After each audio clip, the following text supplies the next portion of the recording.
Ada rilis terbaru indikator politik Indonesia. Sebelum saya lanjut, perlu diketahui bahwa survei yang dilakukan indikator adalah survei tatap muka, wawancara langsung dengan responden terpilih.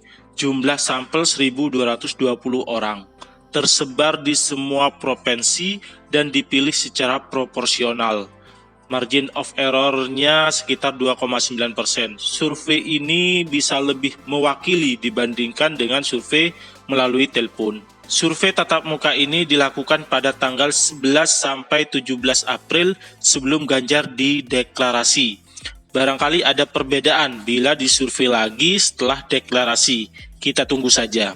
Hasilnya, pada 35 nama yang ditanyakan, Ganjar urutan pertama sekitar 27,5%.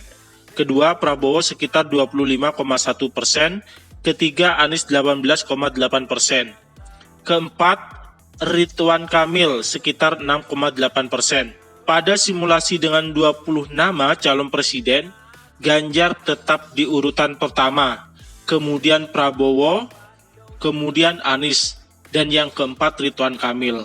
Jadi urutannya masih sama. Begitupun simulasi dengan 10 nama yang disebut, urutannya tetap sama. Angkanya bisa teman-teman lihat. Kemudian pada simulasi 3 nama, nah ini yang menarik, Ganjar tetap unggul dengan elektabilitas sekitar 34,0%. Kedua, Prabowo sekitar 31,7%. Selanjutnya ada Anies yang selalu konsisten di nomor 3, sekitar 25,2%. Trennya sejak 3 bulan terakhir, sejak Februari, suara Ganjar dan Anies sama-sama mengalami penurunan. Sementara suara Prabowo ada kenaikan. Suara Ganjar di Februari sekitar 37,4% menjadi 34,0%. Pada survei Maret ada penurunan sekitar 3,4%. Suara Prabowo sendiri ada kenaikan sekitar 7,6%. Dari 24,1% di Februari naik menjadi 31,7% di April. Namun suara ini belum bisa melewati suara Ganjar. Hanya perlu diwaspadai. Sementara suara Anies turun dari 29,4% di Februari ke 25,2% di April. Ada penurunan sekitar 4,2%. Tingkat penurunan suara Anies ini ternyata lebih tinggi dibandingkan penurunan pada suara Ganjar. Mengenai penyebab mengapa suara Ganjar dan Anies turun, sudah dibahas di video sebelumnya. Garis besarnya, suara Ganjar turun karena penolakan terhadap timnas U20 Israel, suara Anies turun karena dianggap antitesa Jokowi, narasi perubahan yang gagal, dan seputar Islam radikal. Sementara kenaikan suara Prabowo ditengarai lebih karena kedekatan dengan Jokowi. Memang kepuasan terhadap Jokowi sekitar 78,8% ini menjadi fenomena menarik. Selain menjadi salah satu yang tertinggi dalam 9 tahun kepemimpinan Jokowi, ini juga diduga bisa menaikkan suara Ganjar dan Prabowo. Sementara suara Anies tidak naik-naik, salah satunya karena approval rating atau kepuasan terhadap kinerja Jokowi sangat tinggi. Selanjutnya, kita lihat bagaimana 3 teratas calon presiden bila dipasangkan dengan kemungkinan cawapres potensial yang akan dipilih. Ada sekitar 7 kali simulasi. Simulasi pertama, Prabowo Erik unggul tipis dari Ganjar. Suaranya sekitar 32,8%. Kedua, Ganjar Sandi suara sekitar 32,5%. Urutan ketiga, Anies AHY sekitar 24,4%. Simulasi kedua, Ganjar Ridwan Kamil di urutan pertama sekitar 34,9%. Kedua, Prabowo Khofifah sekitar 31,4%. Urutan ketiga, Anies AHY sekitar 23,3%. Simulasi ketiga, Prabowo Erik unggul tipis dari Ganjar, suaranya sekitar 34,4%. Kedua, Ganjar Ridwan Kamil suara sekitar 33,1%. Urutan ketiga, Anies Khofifah sekitar 21,5%. Simulasi keempat, Ganjar Ridwan Kamil di urutan pertama sekitar 37,3%. kedua Prabowo Caimin sekitar 28,3%, urutan ketiga Anies AHY sekitar 24,1%. Simulasi kelima, Prabowo Erick unggul tipis dari Ganjar, suaranya sekitar 33,6%. Kedua, Ganjar Khofifah suaranya sekitar 32,7%. Urutan ketiga, Anies AHY sekitar 24,5%. Simulasi keenam, Ganjar Erick di urutan pertama sekitar 35,8%.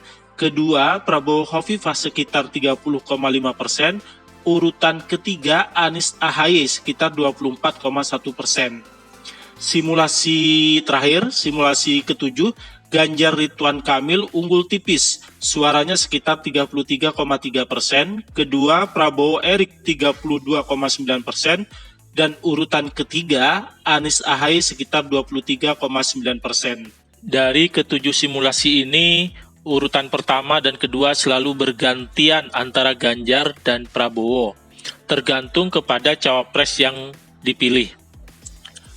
Artinya, faktor cawapres juga penting menjadi salah satu yang menentukan perolehan suara, sementara suara Anies tetap konsisten di urutan ketiga. Apabila mengikuti simulasi ini, maka yang akan maju di putaran kedua adalah Ganjar dan Prabowo. Bagaimana bila head-to-head di antara ketiga nama di atas? Bila Prabowo melawan Anies, elektabilitas Prabowo unggul. Suaranya sekitar 49,3%, sementara suara Anies sekitar 33,7%. Bila Ganjar melawan Prabowo, maka Prabowo unggul, suaranya 46,8%, Ganjar 40,0%. Sementara bila Ganjar melawan Anies, hasilnya Ganjar unggul, suaranya 44,7%, sementara suara Anies sekitar 37,9%. Poinnya, Ganjar harus hati-hati, Prabowo perlu lebih halus lagi, dan Anies sendiri tidak masuk putaran kedua. Kasus Pilkada DKI bisa terulang kembali di Pilpres 2024, di mana Ahok selalu urutan pertama di survei dan unggul di putaran pertama dari Anies dan AHY. Di putaran kedua, suara AHY melimpah ruah untuk memilih Anies, dan akhirnya Anies terpilih sebagai pemenang Pilkada DKI. Situasi ini bisa berulang di Pilpres 2024, di mana Ganjar selalu unggul dalam survei, hanya tidak mayoritas. Prabowo bisa merangkul pemilih Anies, sebab mereka kecil kemungkinan akan memilih Ganjar. Potensi Prabowo memenangkan pertarungan cukup masuk akal dan sangat mungkin di putaran kedua. Bagaimana selanjutnya? Kira-kira siapa yang akan menang di Pilpres nanti? Yaitu mereka yang dianggap sejalan dengan pemerintahan Jokowi saat ini. Angkanya sekitar 67,3%. Kalau tidak Ganjar, ya Prabowo yang sejauh ini memang dekat.